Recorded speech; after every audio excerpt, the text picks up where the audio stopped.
I mean, at that time, in hindsight, Mm. what was your experience overall joining the Bad Boy family? Like you said, y'all coming from Atlanta, but you had Black Rob, you had Mace, you had Biggie, Right, you had Faith. And they was predominantly from the East Coast. I mean, right. just in terms of working with them, what was that experience like?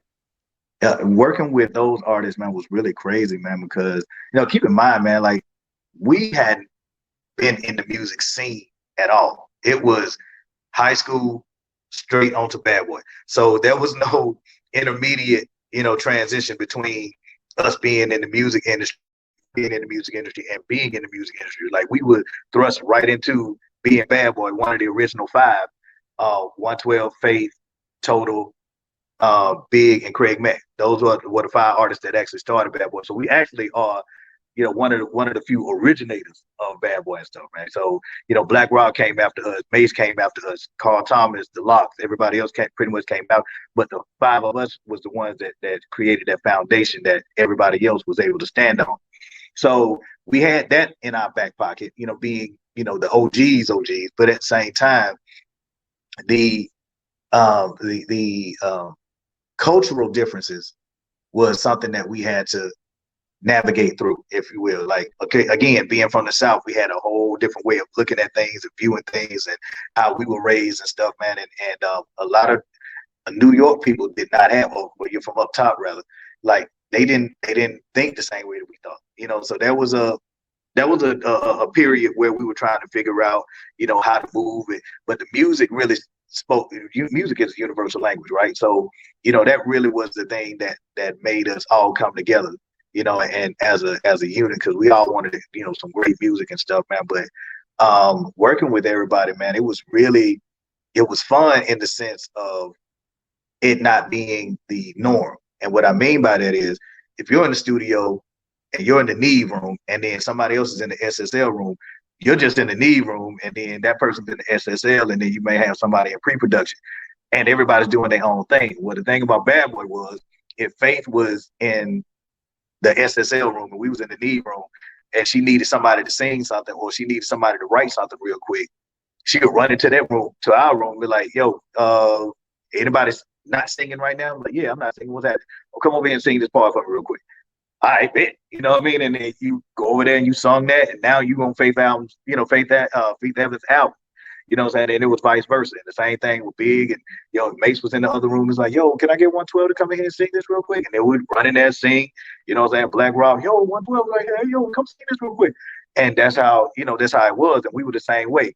If we were stuck on a record, we were stuck on a song or whatever, like, hey, yo, Faith, can you come in here real quick and, can listen to this and give us a melody or something like that? Or Carl, it was just real crazy. I'll give you a story real quick. We were in the studio, and we were on our way to another session, but we was at Daddy's house at the time. It was us and Carl Thomas. And as I was leaving out, Carl was like, bro, I want you to hear this song real quick, this melody I got in my head. And it was and how it go? What I'm thinking of, life's not that important if you don't have love. Striving for perfection every day I must.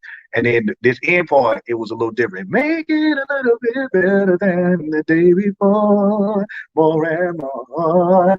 I immediately remember that. I'm not good at remembering shit, okay? But that part I just remember, bro. Like I was like, wow, man, that's some real ill shit.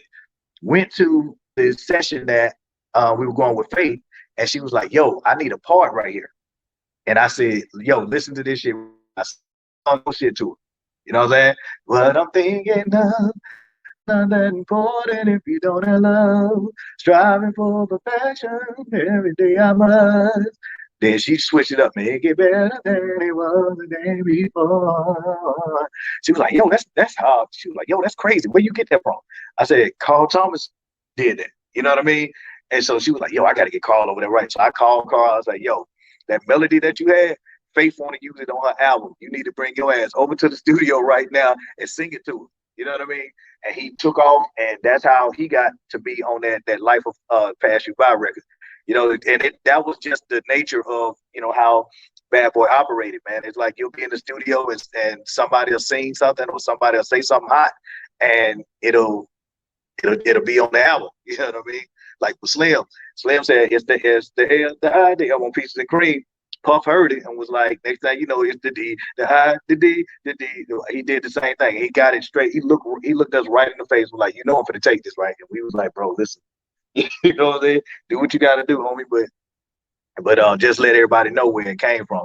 And you know, Slim, you know, he really originated that, but Puff, of course, took it to a whole nother level. But that's the nature of, you know, what happens in at Bad Boy. Oh wow, man, that's amazing. Yeah, I just noticed that. I mean, once you said it with the S to I, the L to M, yeah, Diddy got it. Slim did that first, bro. So I'm gonna need you to, you know, help spread that note, because a lot of people, the assumption was in the beginning that Puff was the what was it, the marionette, the puppeteer, and we were the marionette, and basically he was the one that was just making all the moves and all this other stuff. Now he was very instrumental in 112's success. You know what I mean? And a lot of the decisions that we did as far as the songs and how to put the albums together and all, I'll never take that away from him. But he wasn't the only one. You know that we were there too. We were there participating, and a lot of people don't give us that credit. Like they don't really regard us as songwriters or producers or vocal producers or anything like that. It was just, it's like we were just sitting waiting for Puff to, you know, tell us, you know, what to do and, you know, how to eat and how to walk and all this other stuff, man. It was like, nah, it wasn't like that at all. Yes, he was very instrumental, and he definitely gave us a direction, you know, as far as like where to go and stuff, man. But we had to, at the end of the day, we had to execute, you know what I'm saying? So, but yeah, Slim came up with that first, man. We were writing Peaches and Cream, and Slim was like, man, I need to do something crazy.